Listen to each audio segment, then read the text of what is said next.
Assalamualaikum students, hope you all are fine. In the last lecture I have explained you chapter 9 movement of substances. Today we will do exercises of the same chapter 9 movement of substances. Option A. Exercise A. Choose the correct answer. Number 1. The process of transpiration occurs through option A.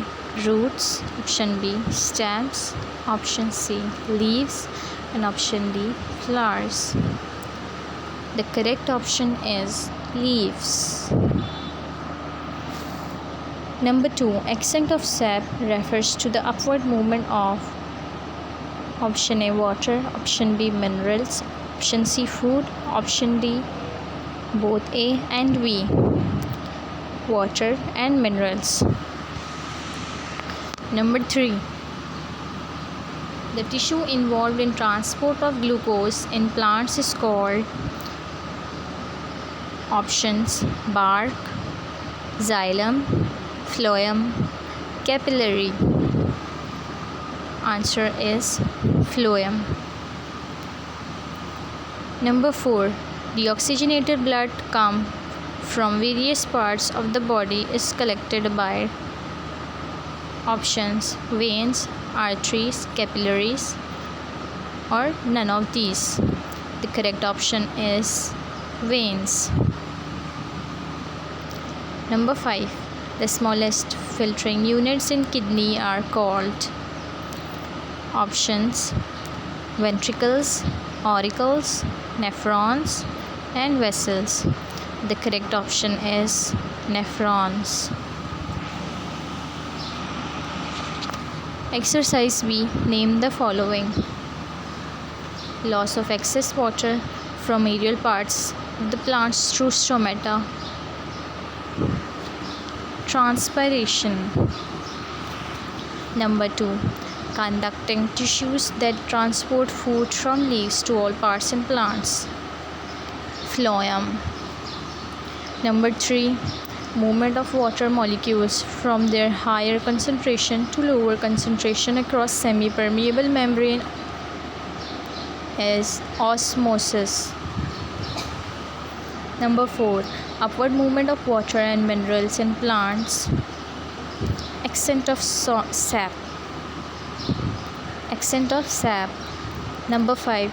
The technique of removing waste products artificially from the blood is dialysis.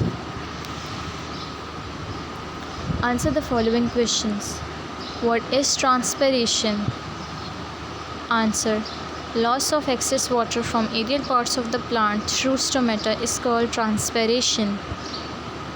Question number 2. Why blood is needed by all part of a living animal body? Blood is needed by all parts of a living animal body because it is the medium through which various nutrients, important gases, and waste products are transported inside our body. Question number 3 is, what does the right pigment hemoglobin play in our body? Hemoglobin binds with oxygen and transports it to all parts of the body. Question number 4. What will happen if there are no WBCs? WBCs refers to white blood cells in the blood. Answer. If there are no WBCs in the blood, the germs and the bacteria will attack our body and spread infections and various diseases. Question number 5. What are the differences between arteries and veins? The differences between arteries and veins are given in a table. Artery. Arteries carries blood away from the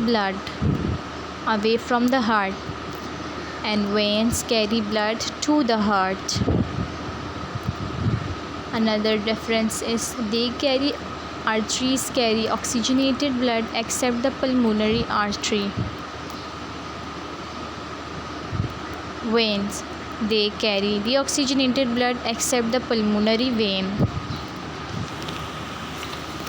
The third difference is arteries. They are deeply placed under the skin surface. Veins. They lie closer to the skin surface. The fourth difference between artery and vein is there are no valves inside the arteries. There are a series of valves in the veins. Question number 6. What are the functions of our circulatory system? Circulatory system is a transport system which moves substances throughout our body with the help of blood. Blood is the medium of transport and circulatory system. This system consists of heart, blood vessel, and blood.